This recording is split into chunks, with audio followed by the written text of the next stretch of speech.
கர்நாடக மாநிலத்தையே உலுக்கிய மங்களூரு வங்கி கொள்ளை சம்பவத்தில் தொடர்புடைய முருகாண்டி என்பவருடைய வீட்டில், நெல்லை மாவட்டத்தில் உள்ள அவருடைய வீட்டில் இருந்து சுமார் 18 கிலோ நகைகளை மங்களூரு போலீசார் மீட்டிருக்கின்றனர். இது தொடர்பான விசாரணையும் தொடர்ந்து நடைபெற்று வருகிறது. நகைகளை மீட்ட பிறகு இது தொடர்பான முக்கிய செய்தியை பார்த்து வருகிறோம்.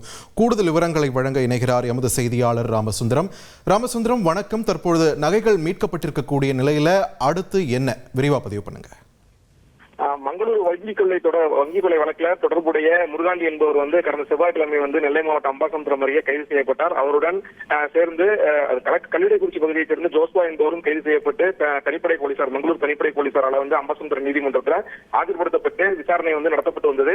இந்த நிலையில அவர்களிடம் நடத்தப்பட்ட விசாரணையின் அடிப்படையில் தற்போது முருகாண்டியுடைய வீட்டில் மங்களூர் தனிப்படையுடைய குற்றப்பிரிவு ஆய்வாளர் மகேஷ் பிரசாத் மற்றும் நாகராஜ் ஆகியோர் தலைமையிலான போலீசார் தீவிர சோதனையில் ஈடுபட்டு கடையை வச்சு பொருள் விற்கிறதுல அந்த காலம், ஆன்லைன்லயே பொருள் விற்கிறதா இந்த காலம். Amazon, Flipkart, Meeshoல எப்படி உங்களோட ப்ராடக்ட்டை வணிகப்படுத்துறதுன்னு தெரிஞ்சுக்கணுமா? ஃப்ரீடம் ஆப்பை இப்பவே டவுன்லோட் பண்ணுங்க.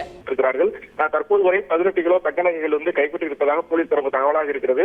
தொடர்ந்து அவர் வீட்டில் சோதனையானது நடத்தப்பட்டு வருகிறது. மேலும் அவரிடம் விசாரணை நடத்தப்பட்ட அடிப்படையில் அவருக்கு தொடர்புடைய பல்வேறு இடங்களிலும் சோதனை நடத்துவதற்கான ஏற்பாடுகள் செய்யப்பட்டிருக்கிறது.